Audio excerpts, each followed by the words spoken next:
मैं नीलेश कुमार राजकीय कृत उत्क्रमित मध्य विद्यालय परसही लातेहार में सहायक शिक्षक के रूप में कार्यरत हूँ। आज हम सभी वर्ग 8 के हमारे संसाधन विषय में पाठ संख्या 4 कृषि के बारे में हम लोग पढ़ेंगे। ठीक है, तो कृषि का मतलब क्या होता है? खेती करना।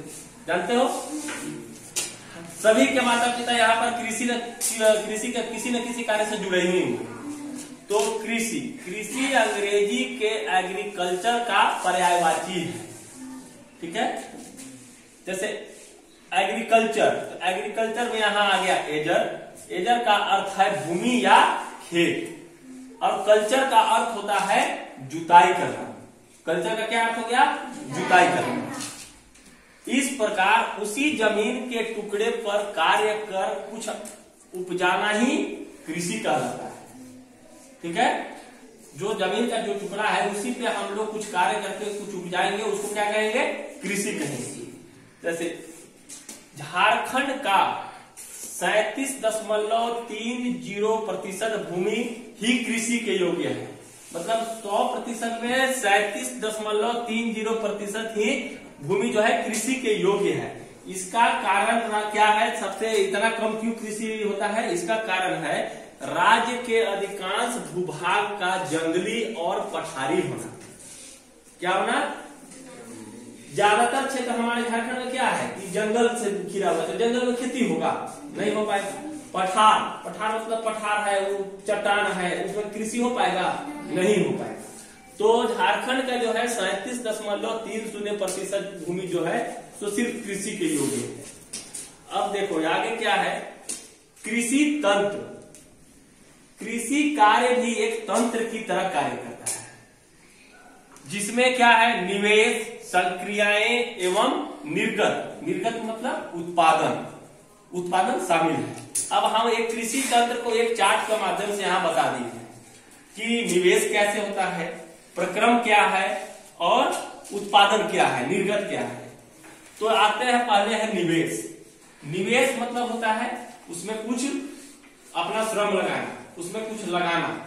तो हम लोग क्या करते हैं? निवेश भी दो प्रकार का हो गया। एक है भौतिक निवेश और एक है मानवीय निवेश। भौतिक निवेश में मतलब हो गया कि जो हमको मिल रहा है प्रकृति के द्वारा। तो क्या मिल रहा है?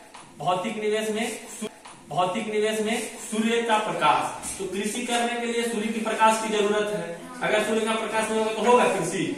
नहीं। वर्षा, बारिश की भी तो जरूरत है। धान का फसल उगाए हैं, वर्षा हो ही नहीं रहा है तो कृषि होगा? नहीं होगा। मृदा, मिट्टी, तापमान, सही तापमान भी तो होना चाहिए। अब जैसे कि देखते हैं कि ओला गिर गया तो उससे फसल क्या होता है? बर्बाद हो जाता है। तो सही तापमान भी होना चाहिए। ढाल होना चाहिए।